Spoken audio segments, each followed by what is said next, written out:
For thousands of years, humanity believed it was young, a species that had just stumbled into the stars, fumbling with rockets, dreaming of touching distant worlds. Earth's history books told tales of apes turning into men, men building fires, and civilizations slowly rising from the mud. Nobody remembered anything different. Nobody suspected the truth buried deep within their blood, their bones, their very souls. That truth was about to wake up, and it would wake up angry. The Alvary came first, a race of sleek, silver-skinned beings who sailed through space with ships larger than cities. They had watched Earth for centuries, studying the humans like they were insects, weak, primitive, no threat at all. The Alvary didn't see a warrior race. They didn't sense the silent power sleeping under human skin. All they saw were farmers, builders, dreamers, easy prey. On the first day, the Alvary ships appeared over Earth's skies. They hovered like shadows, blocking out the sun in dozens of cities. The world's armies scrambled jets, fired missiles, but it was useless. The Alvary tech was centuries ahead. Shields rippled as human weapons simply bounced off, like pebbles thrown at a mountain. In less than 12 hours, every government had surrendered. Humanity kneeled. They didn't even fight. The Alvary laughed. They sent their diplomats down to accept Earth's surrender. Cameras from every news station broadcasted the moment. The alien commander stepping onto the White House lawn, smiling with rows of perfect, razor-sharp teeth. "We accept your surrender," he said, voice smooth and cruel. "You are ours now." And for a while, it seemed like he was right. Earth was divided into sectors. Humans were herded into labor camps. Scientists were forced to work under alien overlords, their discoveries stolen. Those who resisted were made examples of, publicly and brutally. Fear sank into every street, every home, every heart. But fear wasn't the only thing that grew.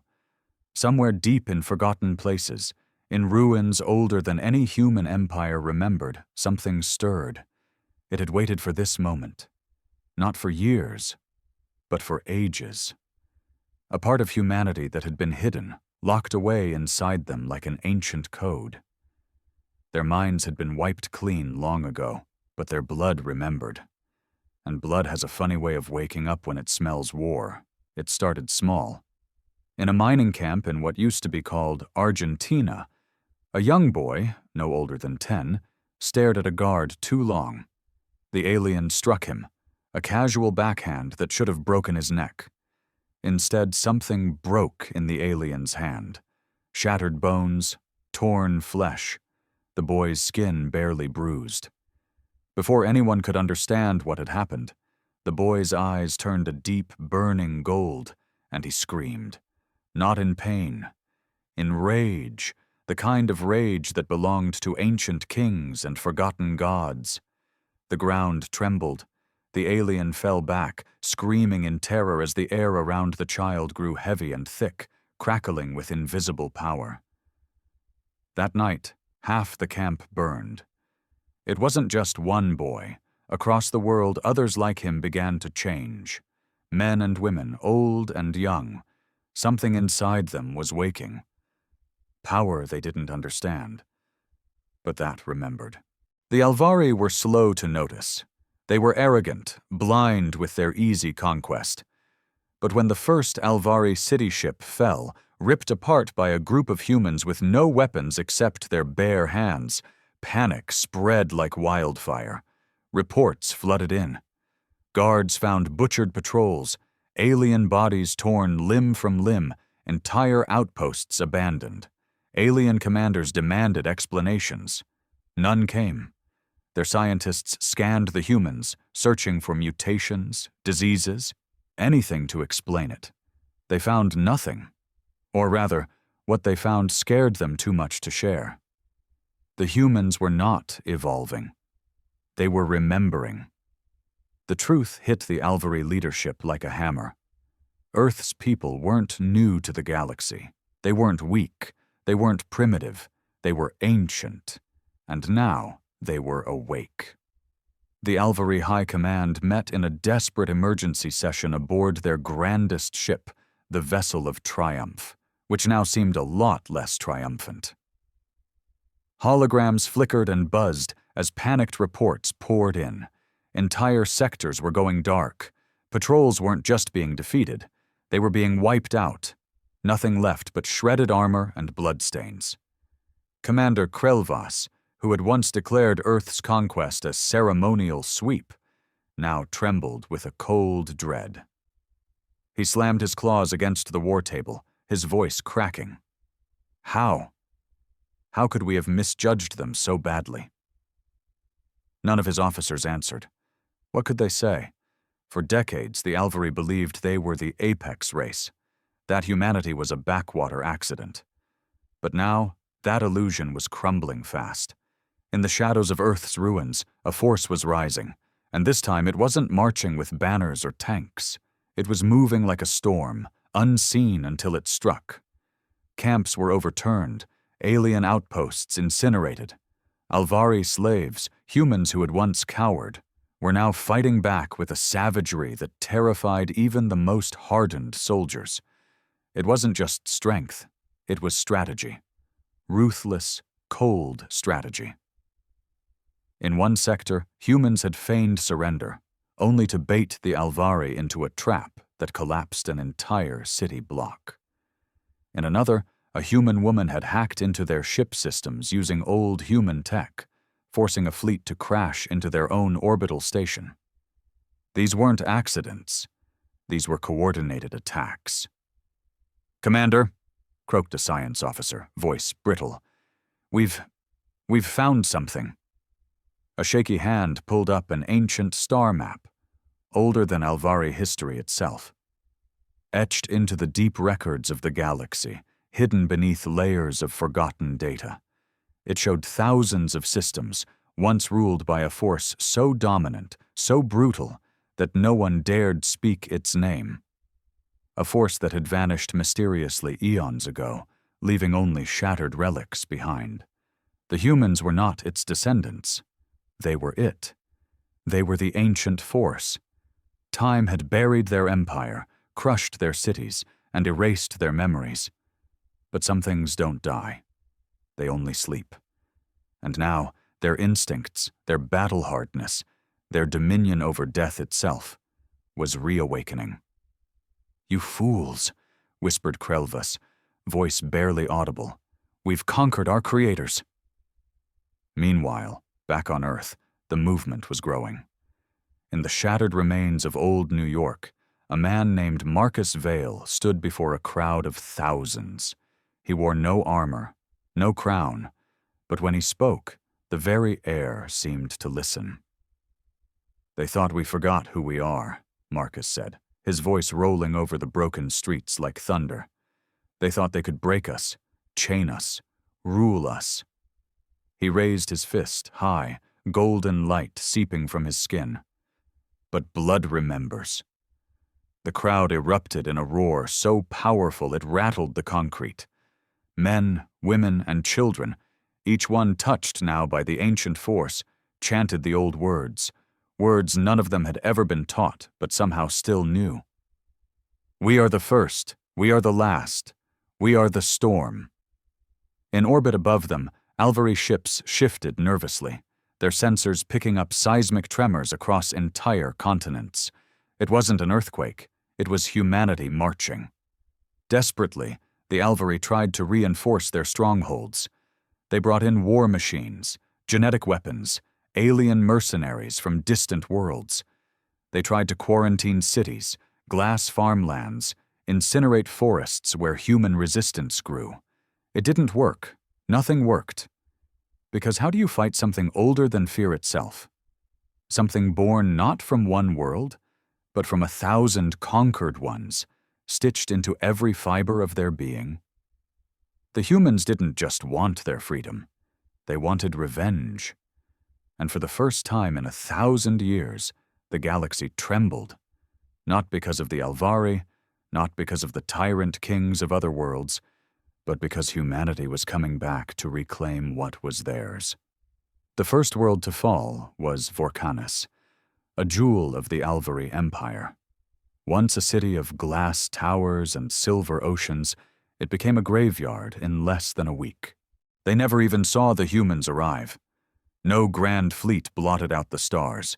No heavy bombardment shook the skies.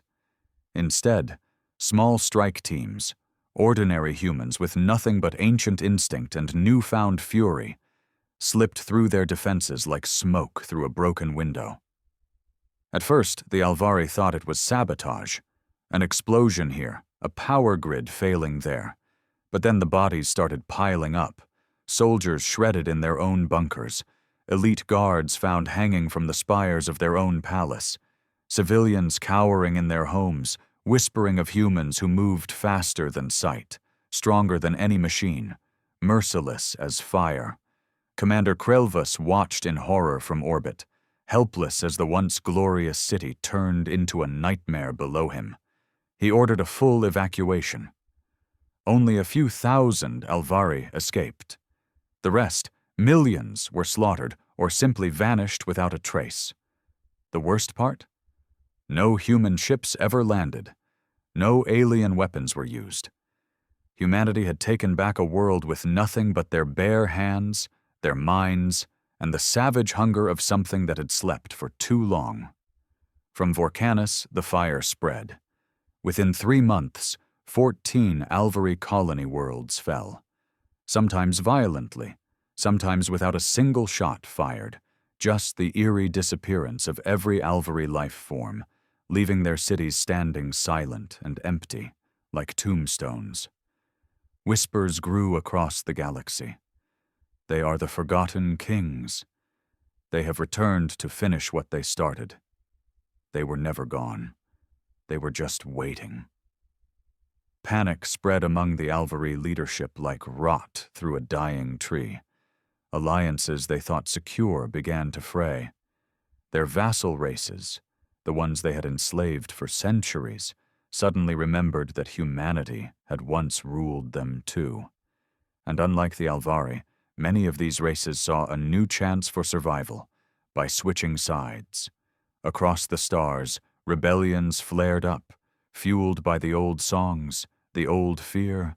Entire fleets mutinied. Slave armies turned their guns on their masters. The Alvary found themselves surrounded, hunted, abandoned by the very power they had once held like a noose around the galaxy's throat. On Earth, Marcus Vale gathered the first real council of the awakened humans. It was held not in a grand palace, but in the ruins of an old cathedral, half buried under ivy and broken stone. "We're not just fighting for Earth," Marcus said, standing before the others. "We're fighting for everything they stole from us." Around him, men and women who once lived ordinary lives, teachers, doctors, soldiers, farmers, now sat with eyes like molten gold. Each of them wore the memories of battles they had never lived, victories won by ancestors they had long forgotten. They remembered now. And with that memory came something more terrifying than any alien superweapon: purpose. A young woman stepped forward, Aria Lorne, once a university student, now a strategist whose plans had toppled 3 Alvary colonies. "We cannot just defeat them," she said, her voice cutting through the air like a blade. "We must erase them, remove every trace they ever existed. Only then will the galaxy remember who its true rulers are." The council agreed. It wasn't hatred driving them. It wasn't even revenge anymore. It was destiny. Humanity hadn't been born to kneel. They had been born to conquer. They had been kings, and kings they would be again. Above them, in the blackness of space, a new fleet was taking shape. Not built with steel and circuitry, but forged from memory and instinct, summoned out of the past by hands that remembered how to shape death into ships. The Alvary believed they had all the time in the world to prepare. They didn't realize humanity was already on their way, and this time, they weren't coming to negotiate. They were coming to reclaim. The first true human fleet wasn't like anything the galaxy had ever seen. It wasn't shiny, sleek, or clean like the Alvary's proud ships. These vessels were jagged, brutal things, pieced together by instinct more than design, pulled from the ruins of ancient memories. They moved like predators through the black. No lights, no signals. Silent. Deadly. The ships were alive in a way no alien could understand. Built not with just metal and engines, but with pieces of humanity's forgotten history, laced with strange organic tech that pulsed and breathed like it had a soul. Even Marcus Vale couldn't explain how they had built them. No blueprints, no instructions. It was as if, deep down, their hands knew what to do. The fleet's target was simple: the Alvary's homeworld, Elindra, the heart of their empire, the place where humanity's chains had first been forged. The Alvary, desperate and terrified, had fortified Elindra with every weapon they had left. Orbital defenses, magnetic mines, fleets of mercenaries who had been promised untold riches if they could hold the line. When the first human ships appeared out of the void, there was no declaration of war, no demands, no negotiation. There was only silence, and then chaos. The Alvary defense grid opened fire immediately, throwing a wall of plasma, missiles, and energy blasts towards the invaders. It should have shredded them. It should have torn the human ships apart in seconds. It didn't. The human vessels moved between the shots with a precision that didn't seem possible. They shifted, bent, and sometimes simply vanished, reappearing inside the Alvary lines like specters. Where the Alvary fought with fear, humans fought with fury, and worse, something was happening to the Alvary crews. Fear wasn't just slowing them, it was killing them. Their systems glitched, their targeting computers failed, communications broke down, officers turned on their own men, hallucinating enemies that weren't even there. The humans had awakened an ancient weapon, one older than guns or ships, psychological warfare so deep and brutal, it broke the mind before the body. In less than 3 hours, the outer defenses of Elindra collapsed. Commander Krelvas, now a hollow-eyed wreck of the leader he once was, screamed for reinforcements that would never come. Across the galaxy, other Alvary fleets were trapped, hunted, or too terrified to move. Humanity was everywhere, and nowhere. On the ground, Elindra's cities braced for invasion.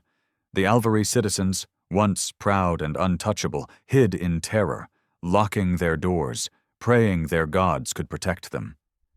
But no god was coming. The skies above turned black as the human fleet descended, not in orderly formations, but in chaotic waves that rippled like a living beast. Drop pods rained down like meteors, crashing into streets, buildings, fortresses. Marcus Vale led the first wave himself. He smashed down into the central plaza of Elindra's capital city, tearing the paving stones apart. His armor was a living thing, formed around him by sheer will, glowing with veins of molten light. Behind him, hundreds more humans landed, their bodies crackling with the raw power of their reborn legacy. The first Alvary battalion to stand against them didn't last a minute. Vale tore through their lines like a god of war, his fists breaking shields, his roar shattering morale. His people followed, a tide of fury and memory and vengeance. They didn't stop. They didn't retreat. They remembered.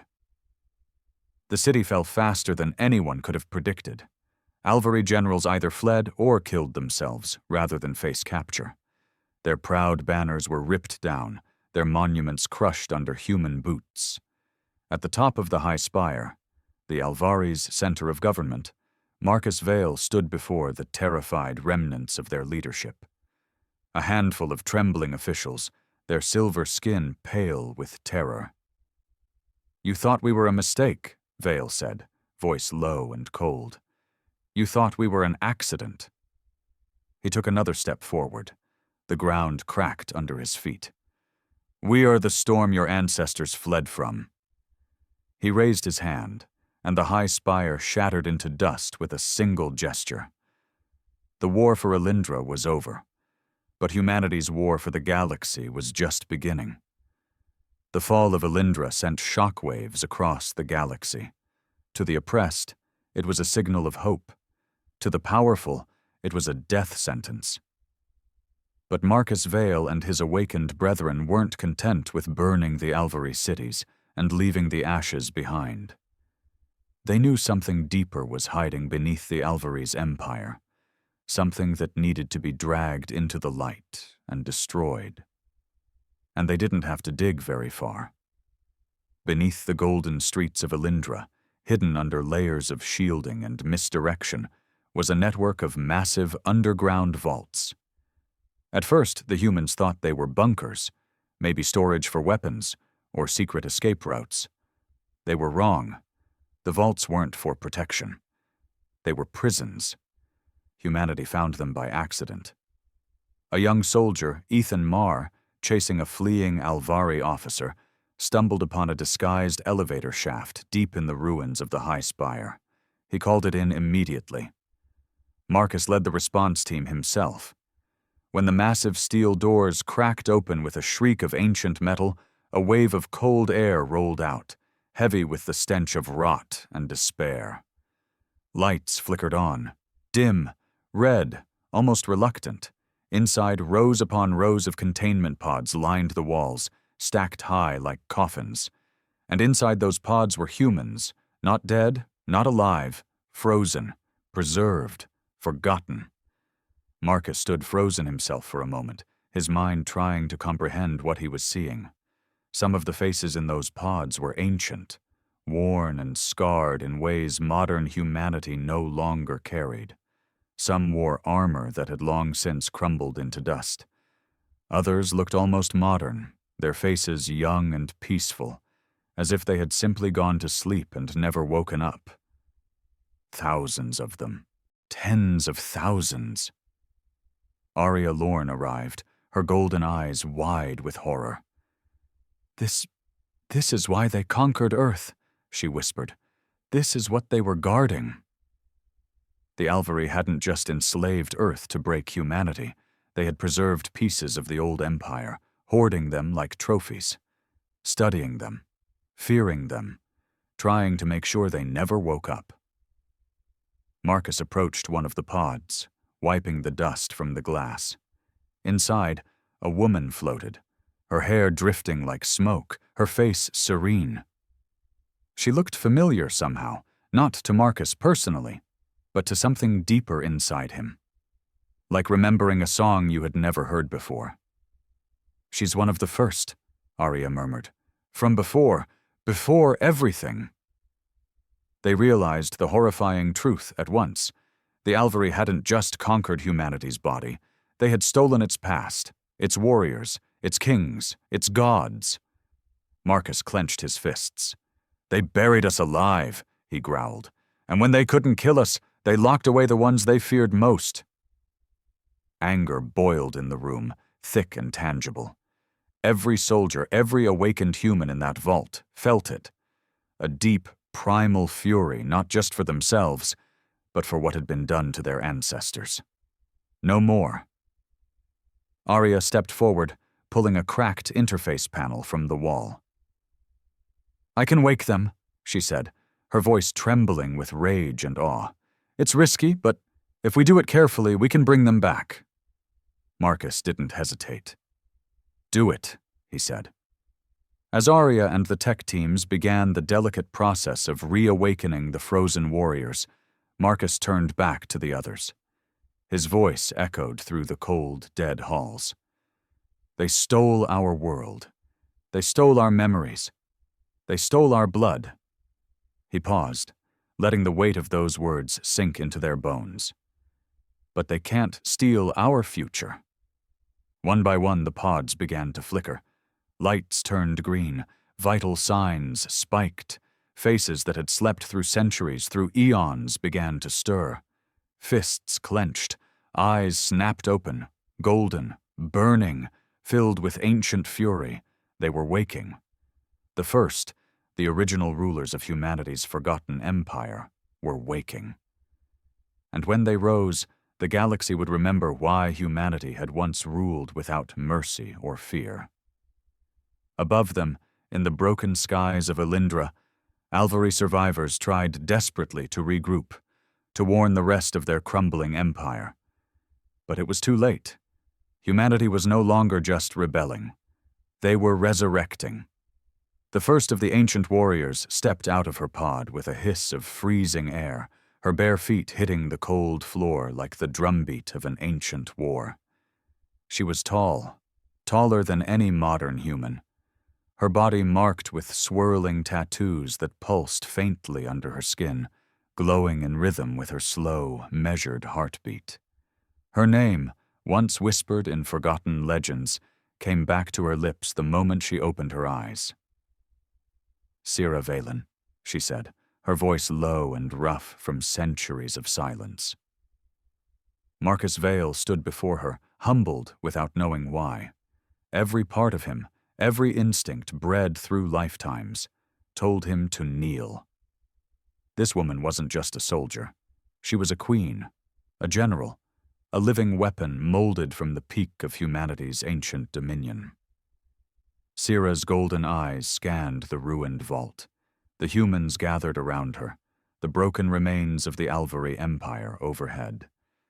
She took in the shattered galaxy in one long, cold stare. "Who leads the blood?" she asked. Marcus hesitated, then stepped forward. "I do," he said. His voice didn't waver, but the weight of her gaze pressed down on him like gravity itself. For a moment, Sira said nothing. Then slowly she inclined her head. A bow of respect, not submission.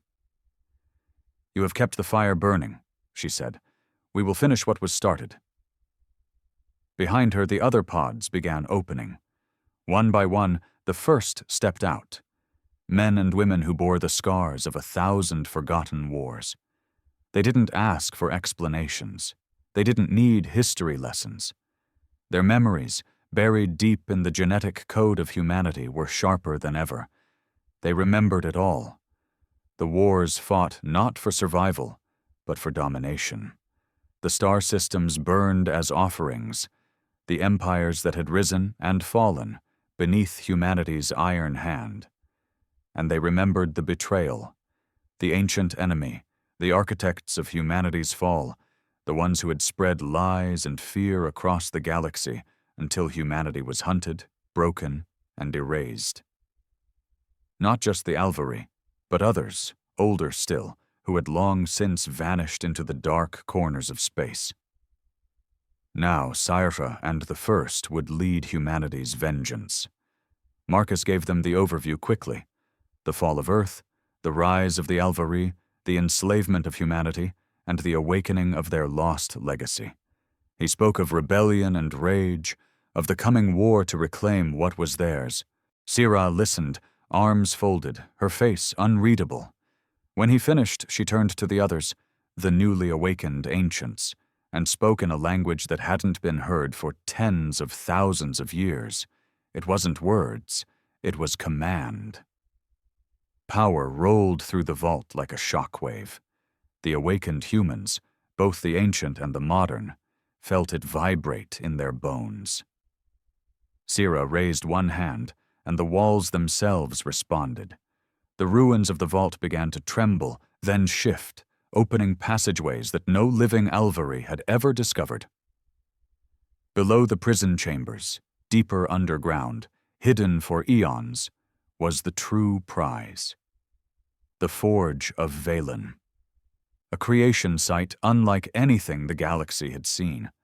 A place where weapons had once been born from will alone. Where starships had been molded like clay. Where humanity's dominion had been crafted not with machines, but with their own living essence.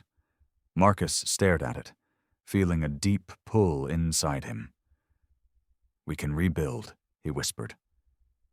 "No," Sira said, stepping beside him. Her voice was steel wrapped in silk. "We can restore." At her command, the forge bloomed to life. Great arches of energy leapt from pillar to pillar. Machines older than memory stirred from their long slumber. The walls thrummed with ancient power as blueprints and schematics unfurled themselves in the air. Designs for ships, weapons, armor, things so advanced they made Alvary technology look like child's toys. The humans got to work immediately, and it wasn't just about building new fleets or bigger guns. No, the Forge also awakened something deeper in the people themselves. It repaired what had been broken inside their blood, restoring the dormant parts of their DNA that had once made them gods among stars. Within days, new ships rose from the Forge's depths, sleek, brutal, alive with the old power. Within days, soldiers walked out of the Forges stronger, faster, more deadly than anything the Alvary could imagine. Within days, humanity was no longer just a rebellion. They were an empire reborn. Above Elindra, the scattered remnants of the Alvary fleet huddled together like frightened children, whispering about the stories they'd heard. The stories that were no longer myths, but living nightmares. The storm wasn't coming. It was already here. And this time, humanity would not stop at mere revenge. They would reclaim the stars and burn those who dared to forget them. The first wave of humanity's assault began with no warning, no declaration, no mercy. One by one, the Alvary strongholds across the galaxy fell into silence. Entire star systems lost contact within hours. Merchant routes dried up. Fleets that had ruled space unchallenged for centuries vanished without so much as a distress call. Humanity moved like a plague, fast and unseen, striking with precision and fury. The newly awakened first led the assaults, and with them came the ancient weapons forged anew in the heart of the Forge of Veilen. Ships that were less like machines and more like beasts tore through space.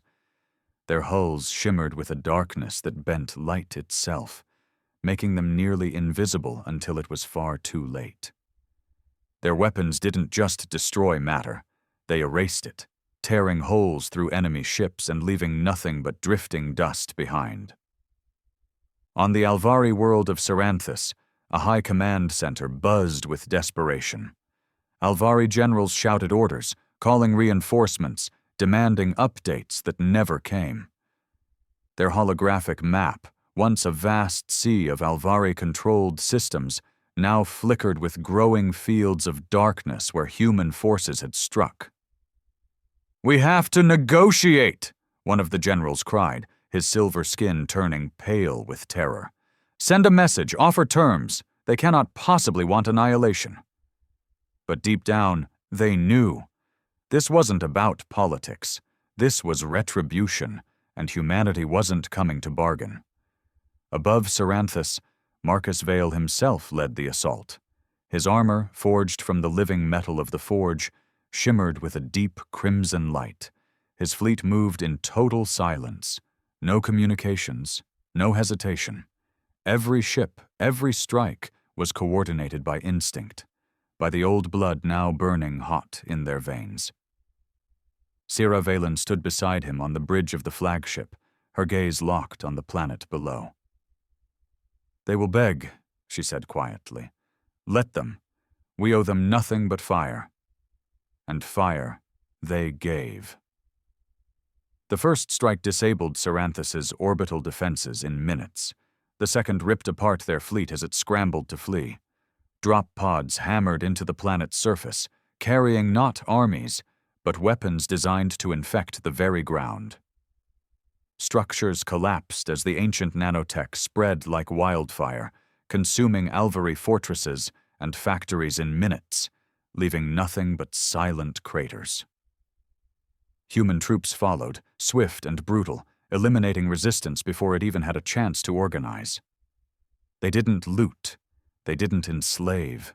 They wiped the Alvary clean. This was not conquest. It was extinction. The Alvary tried to counterattack, but their fleets were outdated, slow, built for an enemy that no longer existed. The humans adapted faster than they could predict, shifting tactics mid-battle, overwhelming them before they could even understand the nature of the fight. Whole planets turned dark. Stations went silent. In less than 2 standard weeks, humanity recaptured more territory than the Alvary had conquered in 2 centuries. And it wasn't just human soldiers leading the charge now. The newly awakened ancients were joining the battle. On the battlefield of Ulnar Prime, a single ancient warrior, Kalen Morn, faced an entire Alvary battalion alone. He didn't carry a gun. He was the weapon. His body moved faster than thought, faster than sight. Where he passed, Alvary soldiers fell like wheat before the scythe. It was not a battle. It was a slaughter. Stories spread like wildfire among the surviving Alvary. Some spoke of human commanders who could control entire fleets with a single thought. Others spoke of warriors who could tear tanks apart with their bare hands. But the worst were the whispers of the Reckoners, a special unit formed of the most powerful ancients and their descendants, tasked with hunting down the last Alvary leadership wherever they hid. No fortress was safe, no star too far, no plea for mercy loud enough. Back on Elindra, the forge burned brighter than ever, fueling the endless rise of humanity's unstoppable force. Marcus stood before the new banners, black and gold, bearing the ancient symbol of humanity's first empire, a roaring beast with stars caught in its jaws. "The galaxy forgot who we were," Marcus said to his gathered forces, his voice carrying across the entire assembled fleet. "They will remember." His words were simple, but they struck deep into the hearts of every soldier, every ship, every human who had once thought themselves weak. Because they were not weak. They were the first, they were the last. They were the storm that would sweep clean the stars. And nothing, not the Alvary, not their allies, not any ancient enemy hiding in the dark, could stop what was coming. The last stand of the Alvary happened on the world of Caervanis, a fortress planet once considered invincible. Entire mountain ranges had been hollowed out into weaponized citadels. Oceans churned with automated naval fleets. The skies were thick with defense drones and battleships, layered over each other like scales on an ancient beast. It didn't matter. The humans came anyway. They didn't come with warnings or ultimatums. They didn't broadcast terms of surrender. They simply appeared, thousands of ships dropping from the blackness of space, swarming across Caervanis like a living, breathing storm. And the galaxy watched. Every species, every government, every coward hiding in their corners of the stars, tuned their systems to the live feeds pouring out of Caervanis. They watched humanity move with a precision and rage so pure it almost didn't seem real. It wasn't just war anymore. It was judgment. Marcus Vale stood aboard his flagship, the Revenant's Crown, eyes locked onto the massive fortress city that dominated the northern hemisphere. Behind him, Sira Veilen and the other first stood like silent gods, their armor pulsing with a deep inner fire. "This ends today," Marcus said, and then he led them down. The battle was over before it truly began. The Alvary fought, but it was the fight of the dying, the desperate. Their ships fell from the sky like broken toys. Their fortresses crumbled under the weight of ancient weapons now wielded by angry descendants. On the ground, it was worse. Human soldiers tore through bunkers and defensive lines like a tidal wave of vengeance. The Reckoners hunted the last of the Alvary commanders, dragging them from their hiding places and delivering swift, brutal justice. Marcus and Sira personally stormed the Heartspire, the center of Alvary power on Caervanis. Its walls, said to be impenetrable, barely slowed them down.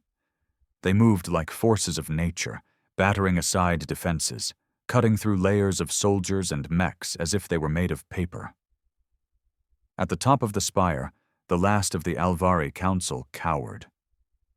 High Chancellor Veilen, the leader who had once signed Earth's enslavement order, stood trembling before Marcus, surrounded by broken guards. "You don't understand," Veilen gasped, his voice broken by fear. We saved you. You're kind. You were monsters once. We buried you for the galaxy's good." Marcus stared at him, expression unreadable. "Maybe," he said. "Maybe we were." He stepped closer, and Veilen stumbled back, falling to his knees. "But you forgot one thing," Marcus said, his voice low, lethal. "You don't get to choose our fate. We do." Without ceremony, without hesitation, he ended Veilen's life. Quick, final. No more Alvary Council. No more Alvary Empire. It was over. The fortress burned.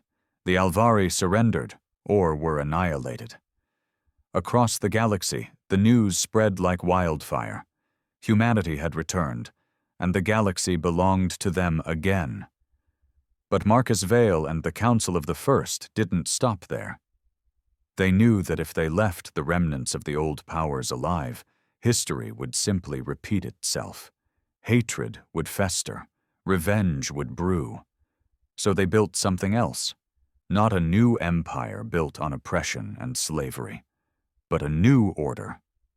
At the heart of Elindra, now renamed Veilaris, they built the Throne of Memory, a massive structure of living metal and stone where humanity's past was carved into the walls for all to see.